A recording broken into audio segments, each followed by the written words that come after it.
Ready, 5 second. Ready, start. महोदय, पंजाब के संबंध में मुझे यह कहना है कि अभी कुछ दिन पूर्व वहाँ पर भाषा का प्रश्न उत्पन्न हुआ।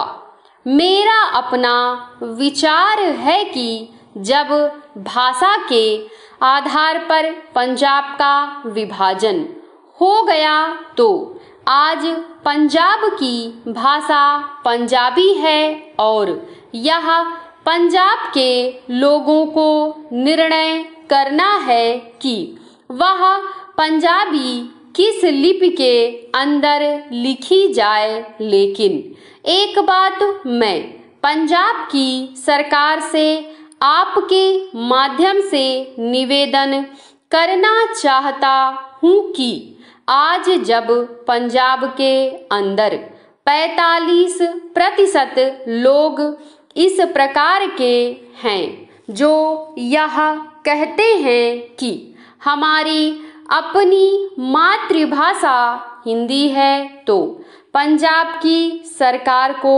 अल्पसंख्यकों की भाषा को संरक्षण देने के नाम पर दूसरी भाषा के रूप में हिंदी को मानने में किसी प्रकार की कोई आपत्ति नहीं होनी चाहिए। इससे दोनों के संबंधों में मधुरता आएगी और किसी प्रकार के अनावश्यक आंदोलन से हमारा सीमावर्ती राज्य बचा रहेगा। जहाँ तक लिपि का संबंध है, लिपि के संबंध में मैं बलपूर्वक किसी लिपि को समाप्त करने के पक्ष में नहीं हूँ। मेरा विचार रहा है कि देश में अपनी लिपियों को सुरक्षित रखते हुए अगर प्रादेशिक भाषाएं किसी एक सामान्य लिपि को वैकल्पिक लिपि के रूप में स्वीकार कर लें तो देश की अनेक भाषाओं को निकट आने में बहुत बड़ी सहायता मिल सकेगी।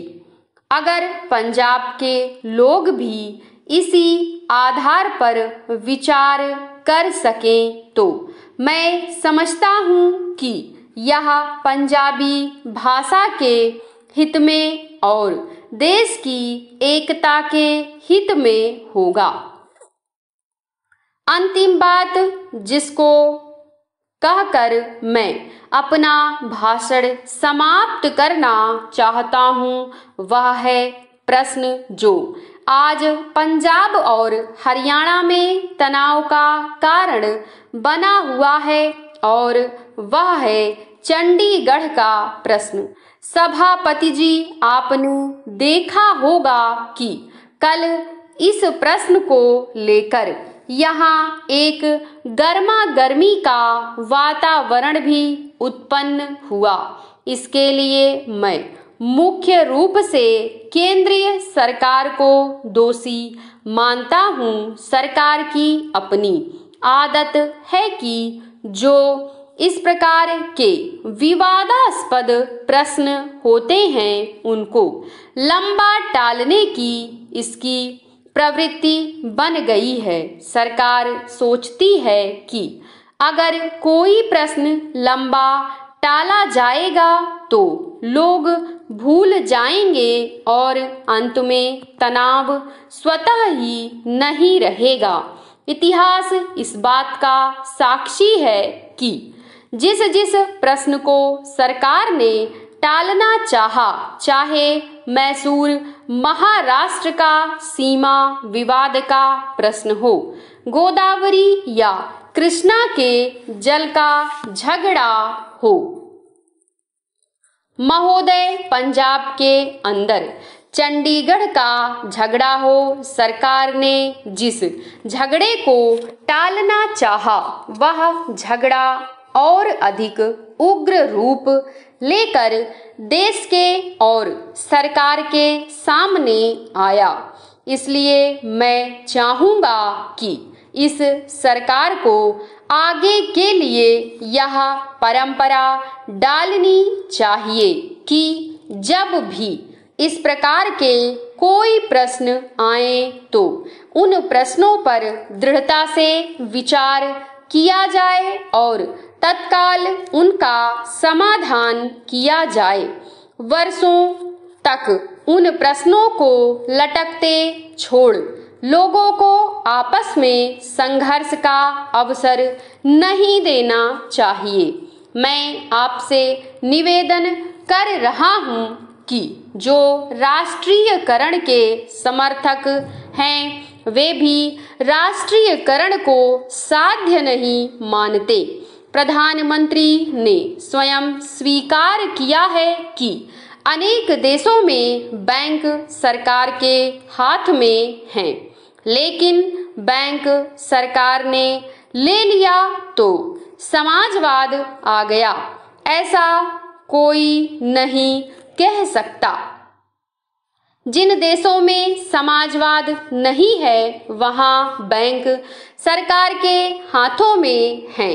फ्रांस में समाजवाद नहीं है, सरकार ने बैंक ले लिए, और ऑस्ट्रेलिया में बैंक सरकार ने लिए थे, लेकिन बैंक कर्मचारियों के आंदोलन के फलस्वरूप चुनाव में जब नई सरकार बनी तो बैंकों का राष्ट्रीयकरण समाप्त करना पड़ा। राष्ट्रीयकरण कोई हर रोग की रामबाण औषधि नहीं है और राष्ट्रीयकरण सरकारीकरण में नहीं बदलना चाहिए। जिस तत्परता से सरकार ने बैंकों को अपने हाथ में लिया है उससे आर्थिक क्षेत्र में कठिनाइयां पैदा हो सकती हैं। नए नए लोगों में नई नई आशाएं जागी हैं। क्या ये आशाएं पूरी की जा सकेंगी? अगर ये आशाएं पूरी नहीं की गई तो उनके परिणाम भयंकर होंगे। सहकारिता के क्षेत्र में हमने लोगों में नई आशाएं जगाई हैं। हमारा तंत्र उसको पूरा कर पा रहा है। समाजवाद मात्र इरादा नहीं है।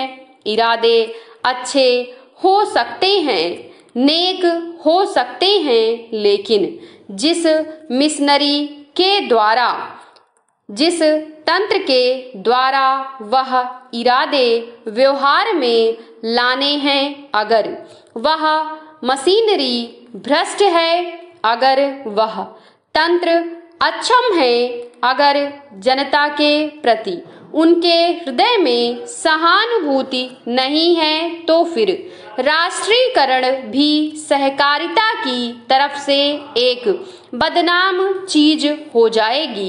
सरकार बहुत से कारखाने चला रही है, कुछ अच्छे चल रहे हैं, कुछ बुरे चल रहे हैं, लेकिन कारखाने चलाने के लिए, सरकारी संस्थाएं चलाने के लिए जैसे आदमी हमें चाहिए वैसे आदमी तैयार करने का हमने प्रयत्न नहीं किया है।